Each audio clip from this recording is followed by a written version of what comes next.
नमस्कार प्यारे विद्यार्थियों। बच्चा आज की जो क्लास है उसमें हम डिस्कस करेंगे सोरगम क्रॉप और उसके बाद बाजरा और बार्ले क्रॉप। इस तरीके से हमारा जो सीरियल क्रॉप है वो खत्म हो जाएगा। इसमें एक पार्ट मिलेट वाला भी रहता है। अक्सर बच्चे बोलते हैं कि सर जो माइनर मिलेट है ना, कोदो, कुटकी, रागी, ये भी पढ़ा दीजिए। तो वो भी मैं पढ़ाऊंगा और एक शॉर्ट फॉर्म में बिल्कुल जहाँ जहाँ से क्वेश्चन बन सकते हैं वहाँ से, क्योंकि माइनर मिलेट से अभी तक क्वेश्चन नहीं आया है। बट अभी रिसेंटली क्या चल रहा है, गवर्नमेंट भी माइनर मिलेट पे बहुत ज़्यादा काम कर रही है, क्योंकि वो न्यूट्री सीरियल है ना, और उस पर बहुत ज़्यादा काम कर रही है। तो चांसेस बन जाते हैं कि वहाँ से क्वेश्चन बने, तो हम वो पार्ट भी कवर करेंगे। ठीक है, चलिए। आता वो भी सीरियल के अंदर है, इसलिए उसको भी पढ़ना पड़ेगा। तो यहाँ पर हम बात करते हैं सोरगम क्रॉप की। सबसे पहली बात वही जनरल इंट्रोडक्शन इसका हम देखेंगे। ठीक है, जनरल इंफॉर्मेशन, सामान्य जानकारी, सामान्य जानकारी। ठीक है, सामान्य जानकारी में बच्चा लोग सबसे पहले क्या आता है हमारा, बॉटनिकल नेम, मतलब वानस्पतिक नाम। ठीक है, वानस्पतिक नाम इसका क्या है, सोरगम बाइकलर। क्या है, sorghum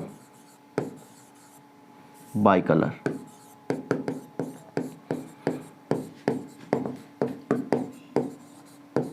sorghum bicolor, sorghum bicolor इसका बॉटनिकल नेम है। ठीक है, सेकंड बात करें इसकी फैमिली। ये तो बहुत कॉमन चीज़ें, ये सारी आपको याद होनी चाहिए, है ना। कुल की बात करें, परिवार की बात करें, इसका क्या है, ये जनरल सारी फैक्चुअल चीज़ें जो आपको याद करना है। ठीक है, बार बार पढ़ोगे तो बॉटनिकल नेम वगैरह सारी चीज़ें याद हो जाती है। फैमिली की बात करें, कुल की बात करें तो इसका कुल भी क्या है, पोएसी है। ठीक है, ये भी घास फैमिली से बिलोंग करती है। घास फैमिली मतलब ग्रेमिनी से, पुराना नाम क्या है, ग्रेमिनी। ठीक, अब इसके उत्पत्ति स्थान की बात करें, इसका उत्पत्ति स्थान कहाँ है, ओरिजिन प्लेस कहाँ है, ओरिजिन प्लेस या उत्पत्ति स्थान।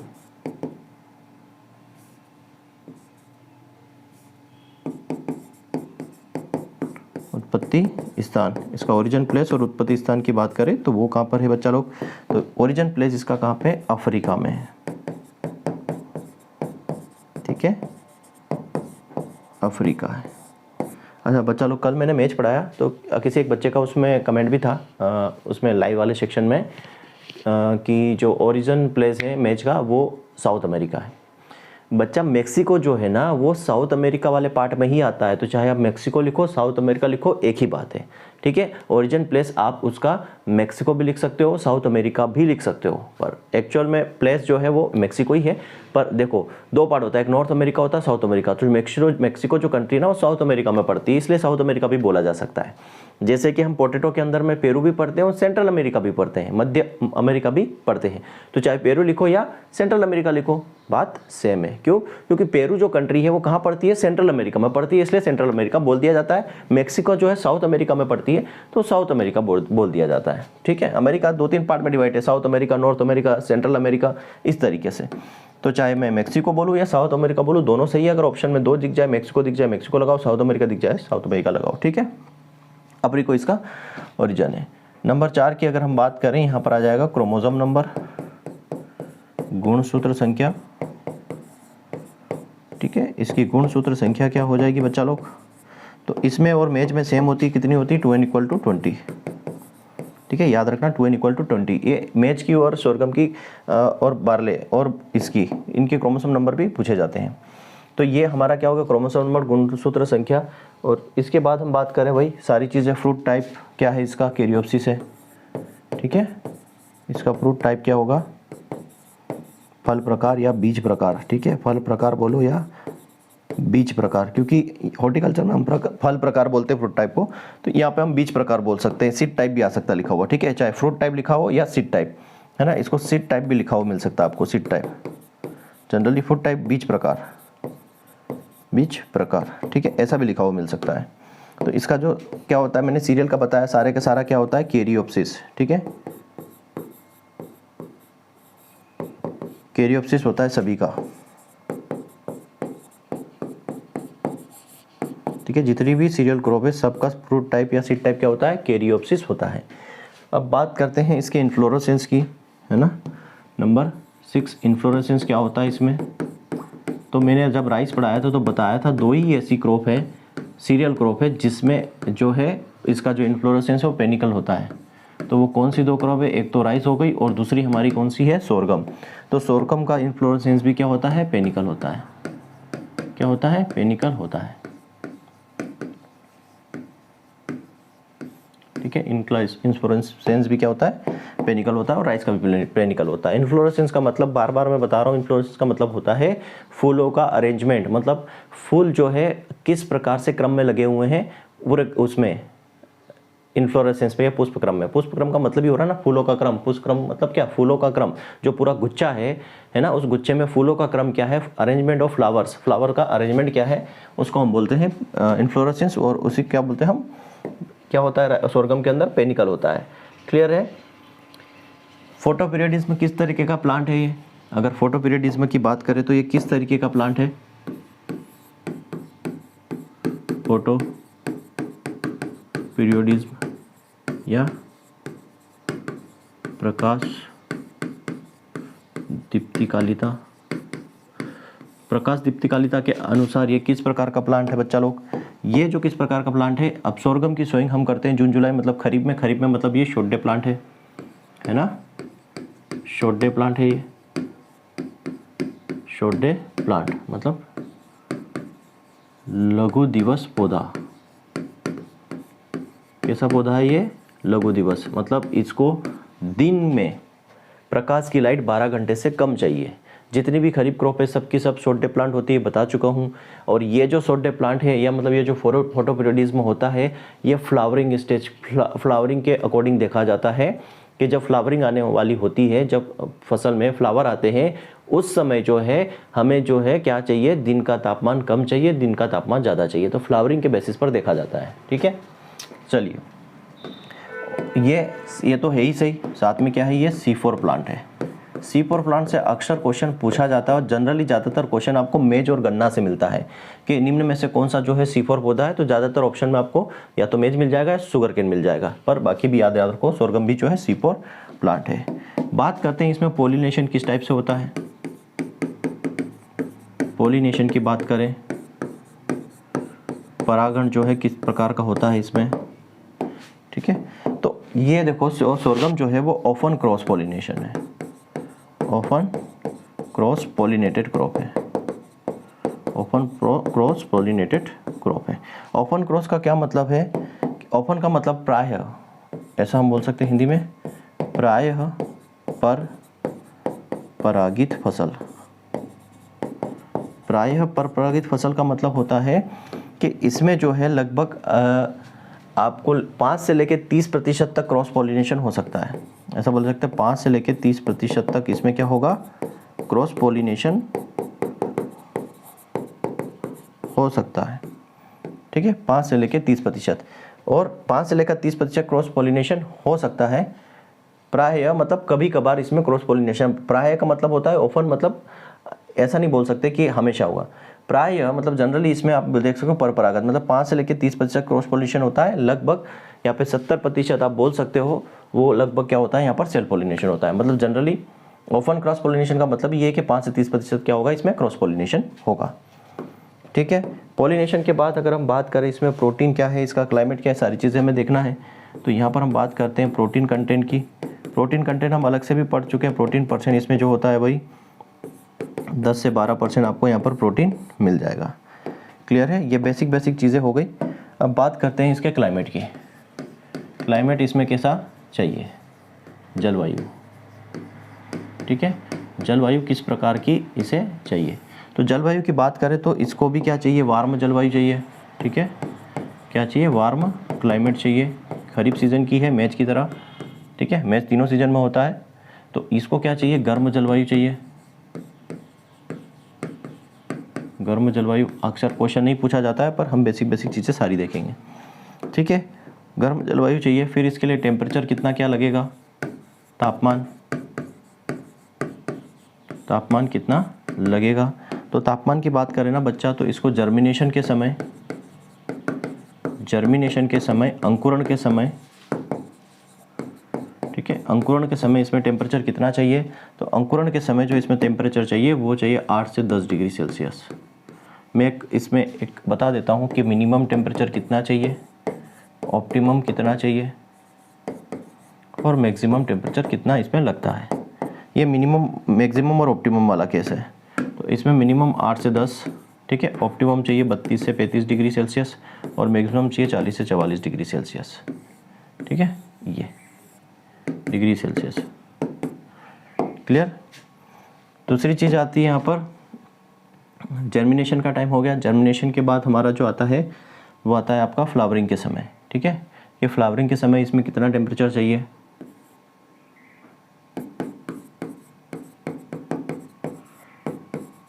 पुष्पन के समय वो चाहिए लगभग 26 से लेकर 30 डिग्री, ठीक है।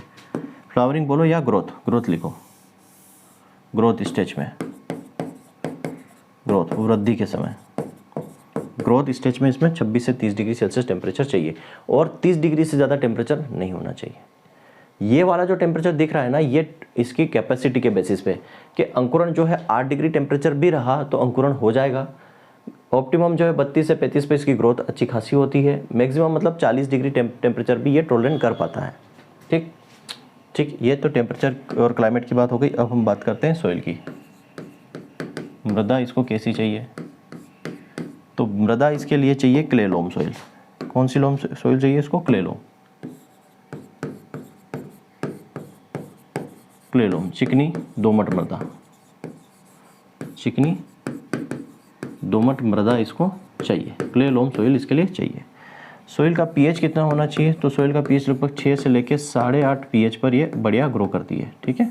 6 से 8.5 पीएच पर ये बढ़िया ग्रो इसका होता है। सॉइल की बात हो गई। सॉइल के बाद हम बात करते हैं इसकी सीड रेट की।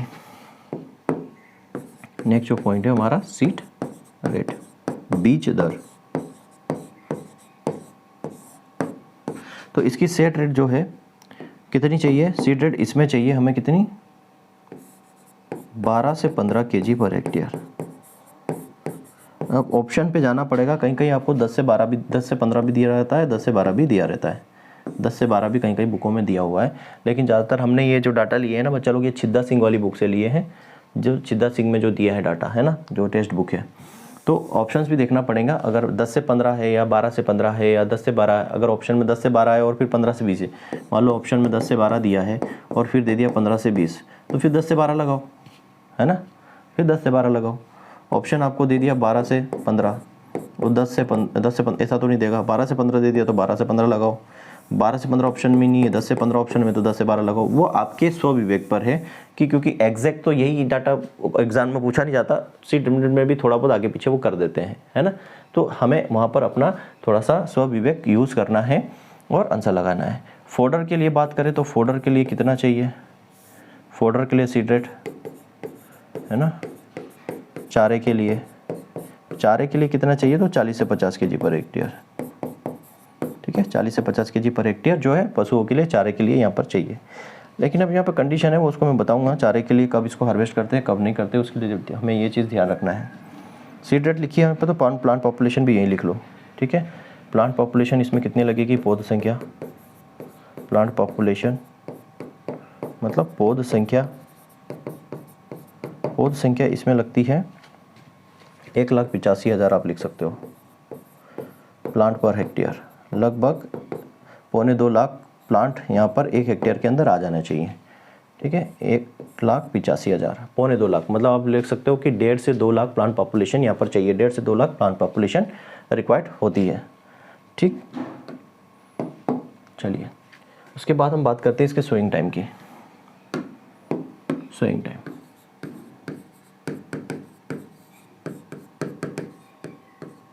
बुआई समय, बुआई का समय क्या है इसमें, तो ये खरीफ रोप है तो ऑब्वियसली बात है इसमें बुआई का समय क्या रहेगा, जून जुलाई, ठीक है। जून जुलाई इसमें बुआई का समय रहेगा। बुआई के समय के बाद आ जाओ, स्पेसिंग इसमें कितनी रखोगे, स्पेसिंग कितनी रखोगे, स्पेसिंग फसल अंतरण की बात करें, फसल अंतरण कितना रहेगा, तो फसल अंतरण इसमें रखते हैं 45 × 10 से 15 सेंटीमीटर स्क्वायर, स्क्वायर क्यों लिखा? क्योंकि ये भी सेंटीमीटर, ये भी सेंटीमीटर, ये रो टू रो, ये प्लांट टू प्लांट, ये भी सेंटीमीटर, ये भी सेंटीमीटर, गुणा कर रहे हैं तो सेंटीमीटर का स्क्वायर ही होगा ना, ऐसे लिखा जाता है। ठीक है, तो स्पेसिंग जो है फसल अंतराल जो होगी वो क्या होगी?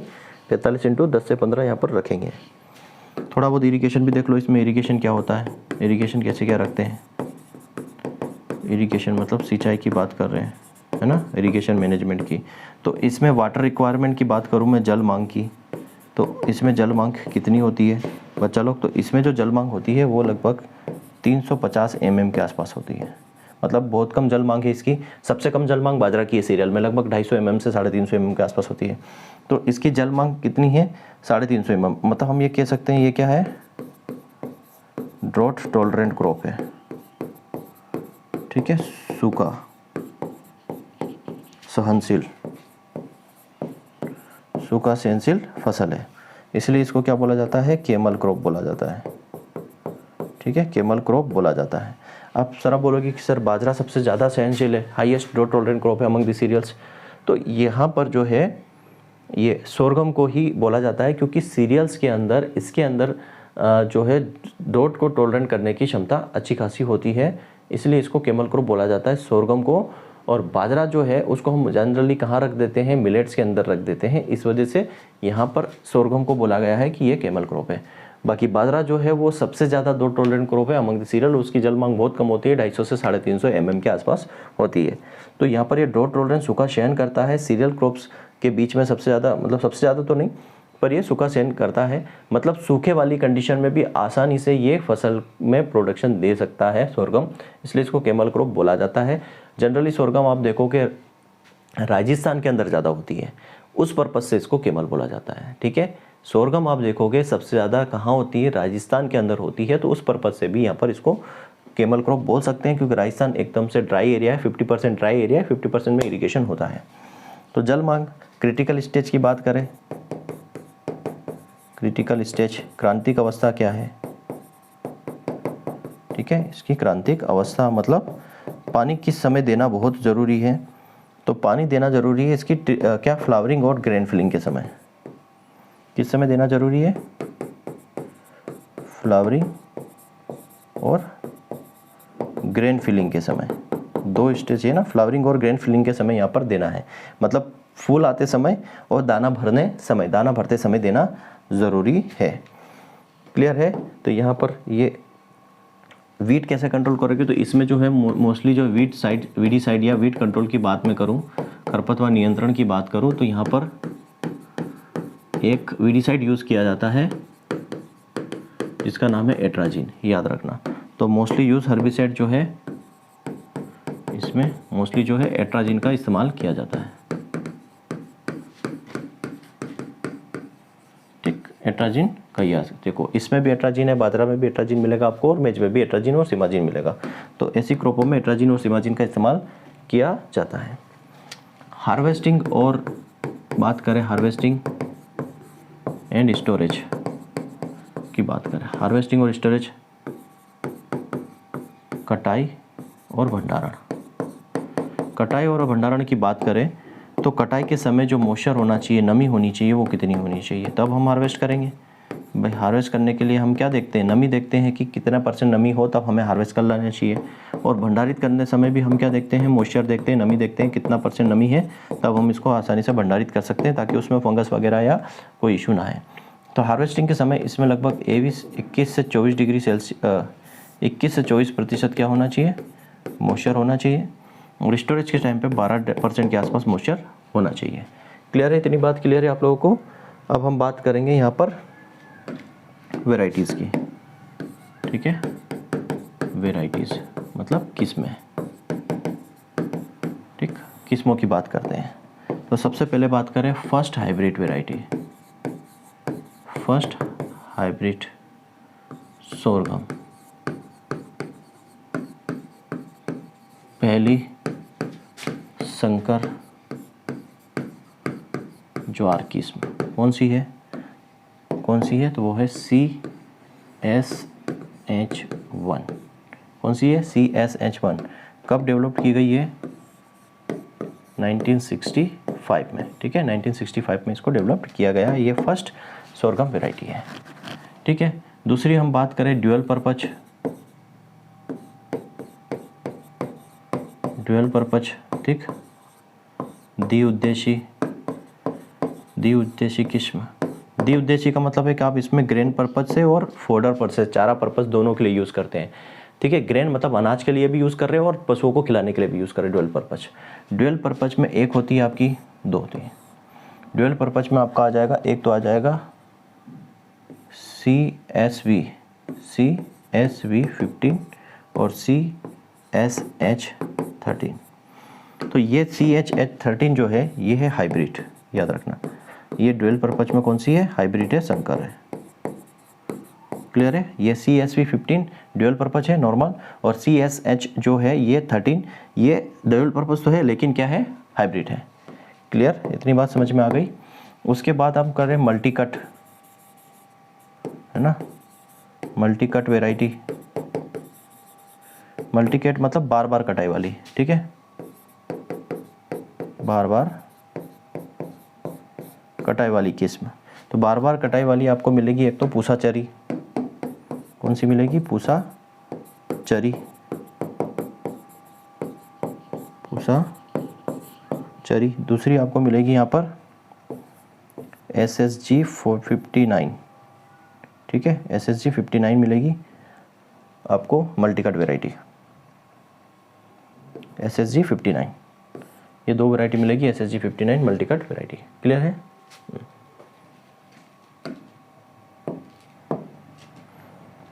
ये हो गई मल्टी कट वेराइटी में। ये आपके हो गई वेराइटीज़। और वेराइटीज़ के बाद में अगर बात करूँ, यहाँ पर एक और वेराइटी है,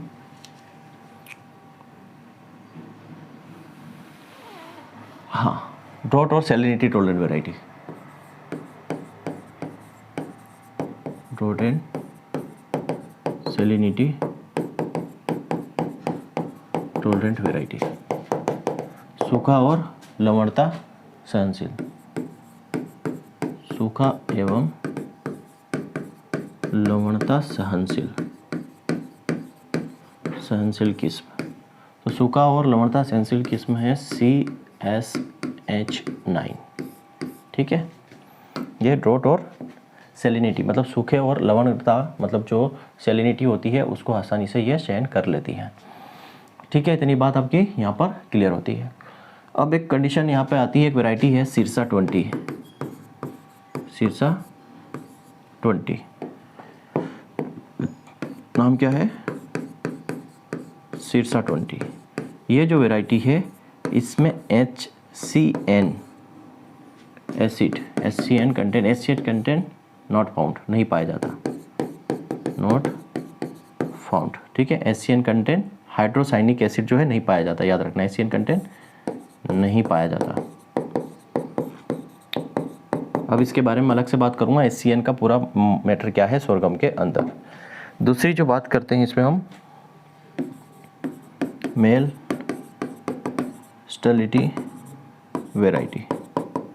तो मेल स्टेरिलिटी वेराइटी की बात करें इसमें, ठीक, नरभंध्यता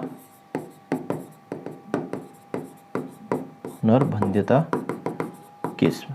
तो मेल स्टेरिलिटी वेराइटी की बात करें तो इसमें है कंबाइन काफिर 60।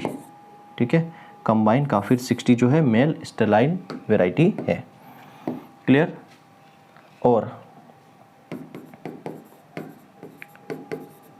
हाई यील्डिंग वेराइटी की बात करो, वो क्या है? M35-1। ये आपकी हाई यील्डिंग वेराइटी है। M35-1 जो है वो हाई यील्डिंग वेराइटी है सोरगम की। ठीक है, इतनी चीज़ें, ये वेराइटीज़ में हमारा मामला यहाँ पर ख़त्म होता है। बाकी सारा नोट्स में आपको सब कुछ मिलेगा, एक्स्ट्रा चीज़ें। अब यहाँ पे बात करते हैं HCN कंटेंट की, HCN एसिड की अगर बात करें,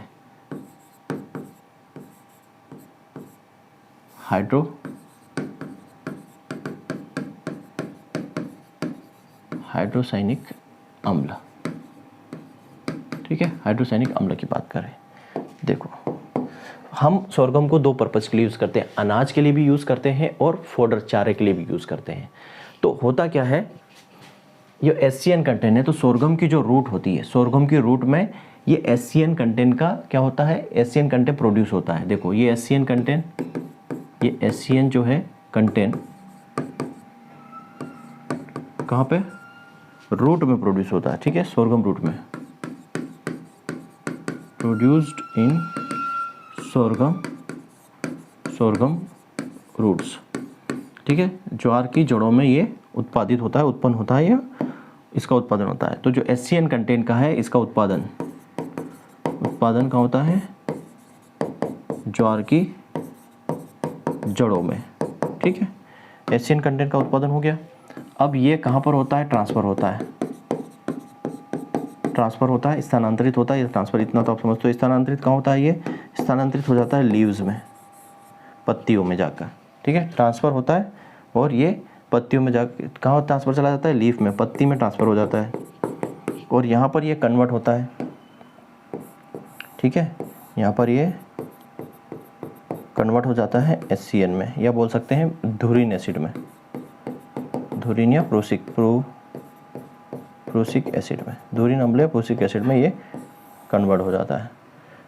इसीलिए बोला जाता है कि अगर आपको सोरगम को हार्वेस्ट करना है फॉडर क्रॉप के लिए तो 50% आफ्टर 50% फ्लावरिंग स्टेज, ठीक है। तो ये नी स्टेज में बनता है। किस स्टेज में बनता है ये, नी स्टेज में, ठीक, घुटना अवस्था बोल सकते हो, घुटना अवस्था में ये बनता है, ठीक है, घुटना अवस्था में। इसलिए कि हमें फॉडर के लिए, फॉर फॉडर पर्पज, तो sorghum harvested after the flowering, ठीक है। तो हमें ये बोला जाता है कि फॉडर पर्पज के लिए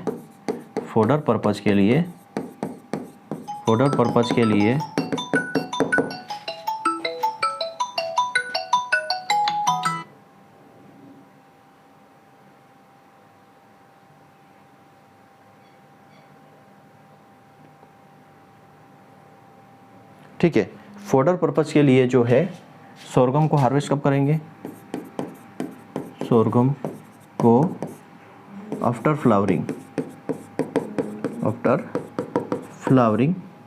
करना चाहिए, हार्वेस्ट करना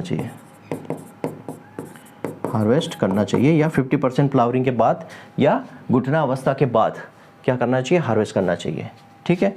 नहीं तो क्या होगा, यहाँ पर SCN कंटेंट होता है जो क्या होता है, क्योंकि इस स्टेज में, नी स्टेज में जो SCN है ये क्या होता है, पॉइजनस होता है, पॉइजनस फॉर एनिमल, ठीक है। जानवरों के लिए ये जहरीला होता है नी स्टेज में। तो नी स्टेज में अगर आप खिला दोगे तो जानवर की मृत्यु भी हो सकती है। तो नी स्टेज के बाद या फ्लावरिंग के बाद इसको हम क्या फॉडर पर्पज़ के लिए हार्वेस्ट करके पशुओं को खिलाते हैं। इसकी टॉक्सिक लिमिट कितनी होती है, इसकी जो टॉक्सिक लिमिट होती है बच्चा वो होती है 200 ppm। मतलब जो इसकी जो सीमा है, इसकी जहरीली जो सीमा है वो 200 ppm होती है। 200 ppm से ज़्यादा नहीं होना चाहिए। अगर इसका कंटेंट, एशियन का कंटेंट 200 ppm से ज़्यादा है मतलब वो जहरीला है और वो नुकसान पहुंचा सकता है एनिमल्स को, ठीक है। ये एशियन कंटेंट हो गया। एक चीज़ में और हमें देखने को मिलती है जिसको हम बोलते हैं सोरगम सिकनेस। क्या बोलते हैं, सोरगम सिकनेस, ठीक, या सोरगम इफेक्ट। तो ये मैं आपको कहाँ पढ़ाऊंगा, एलिलोपैथी और एनिडेशन के अंदर। वहाँ पे कॉटन इफेक्ट, सोरगम इफेक्ट और लेग्यूम इफेक्ट मैं वहाँ पर पढ़ाने वाला हूँ। होता क्या इसमें, ये इसका जो CN रेशियो है वो काफ़ी वाइड होता है। CN रेशियो क्या है, बहुत ही ज़्यादा होता है, वाइड होता है, ठीक है, ज़्यादा होता है। तो इसका जो डिकम्पोजिशन है, मतलब इसके सोरगम के रेसिड्यूज, इसके जो हम कटाई के बाद जो रेसिड्यू बच जाते हैं, अवशेष रेसिड्यू है, उनका जो है स्लो डिकम्पोजिशन होता है, स्लो डिकम्पोजिशन होता है। मतलब वो धीरे धीरे सड़ता है। धीरे धीरे सड़ने की वजह से इसके अंदर जो नाइट्रोजन है, क्योंकि सड़ेगा तो नाइट्रोजन बनती है, नाइट्रोजन है वो ब्लॉक हो जाती है, टेम्परेली ब्लॉक हो जाती है, जिससे जो हम नेक्स्ट फसल लेते हैं, नेक्स्ट क्रॉप में वो नाइट्रोजन की कमी हो जाती है, नाइट्रोजन की डिफिशियंसी हो जाती है। इसलिए नेक्स्ट क्रॉप में हम 25% ज़्यादा नाइट्रोजन देते हैं। इसी को बोलते हैं सोरगम सिकनेस, और इसको मैं एलिलोपैथी और एनिडेशन के अंदर आपको पढ़ाऊंगा अच्छे से, ठीक है। बस ये समझ लो सोरगम सिकनेस का मतलब क्या होता है। सोरगम के जो रेसिड्यू होते हैं, मतलब फसल की कटाई के बाद जो अवशेष बच जाते हैं, उनका कार्बन नाइट्रोजन जो अनुपात है वो बहुत ज़्यादा होता है। नॉर्मली कितना होता है, 10 से 12 अनुपात 1, बहुत ज़्यादा होता है, जिससे इसकी वजह से डिकम्पोजिशन में समय ज़्यादा लगता है, मतलब प्रोसेस स्लो हो जाती है। प्रोसेस स्लो होने की वजह से जो उसके अंदर नाइट्रोजन जो होगी वो ब्लॉक हो जाती है, टेम्परेरी रूप से ब्लॉक हो जाती है, ठीक है। टेम्परेरी ब्लॉक होती है, परमानेंट ब्लॉक नहीं होती, बाद में धीरे धीरे रिलीज होगी सड़ने के बाद। तो टेम्पररी ब्लॉक हो जाती है। जब हम नेक्स्ट क्रॉप लेते हैं तो अर्ली स्टेज में वहाँ पर नाइट्रोजन की डिफिशियंसी शो होती है, इसलिए कहा जाता है कि जहाँ आपकी सोरगम की क्रॉप लगा रहे हो वहाँ अगर जो नेक्स्ट क्रॉप आप लोगे तो 25% ज़्यादा नाइट्रोजन दो पहले डोज में। ठीक है, क्लियर है। तो ये सोरगम वाला पार्ट हम यहाँ पर कंप्लीट कर रहे हैं। ठीक, ये हमारा सोरगम क्रॉप यहाँ पर कंप्लीट हो रहा है। इसके इंसेक्ट पेस्ट आपको अलग से मिल जाएंगे आपको नोट्स में। अभी ये मैं क्रॉप नोट्स मैंने शेयर किया उसमें आपको इंसेक्ट पेस्ट दिए हुए हैं, इंसेक्ट क्या लगते हैं, पेस्ट क्या लगते हैं, बट इनको हम कहाँ पढ़ेंगे, आपका एंटोमोलॉजी और पैथोलॉजी के अंदर हम डिस्कस करेंगे। आप बस इनके नाम याद कर लेना, इंसेक्ट के साइंटिफिक नेम और जो डिजीज़ है उसके कॉजल ऑर्गेनिज्म नाम आप याद कर लेना। ठीक है, क्वेश्चन देखा नहीं गया कि इंसेक्ट का कॉजल ऑर्गेनिज्म क्या है या एंटोमोलॉजी का कॉजल ऑर्गेनिज्म क्या है, ऐसा क्वेश्चन देखा नहीं गया, बट याद होना चाहिए, पूछा कुछ भी जा सकता है। ठीक है, सिलेबस से आजकल चीज़ें नहीं आ रही है, सिलेबस के बाहर भी चीज़ें आती है, तो हमें ओवरऑल तैयार होना है। मतलब कुल मिला के बात यह है कि हमें एग्ज़ाम की तैयारी नहीं करना है, हमें सब्जेक्ट एक्सपर्ट बनना है। एक बार सब्जेक्ट के एक्सपर्ट बन गए ना तो चाहे कोई सी भी एग्ज़ाम हो हम आराम से क्रैक करेंगे। ठीक है, मिलते हैं नेक्स्ट क्रॉप में। Thank you very much. जय हिंद, जय भारत।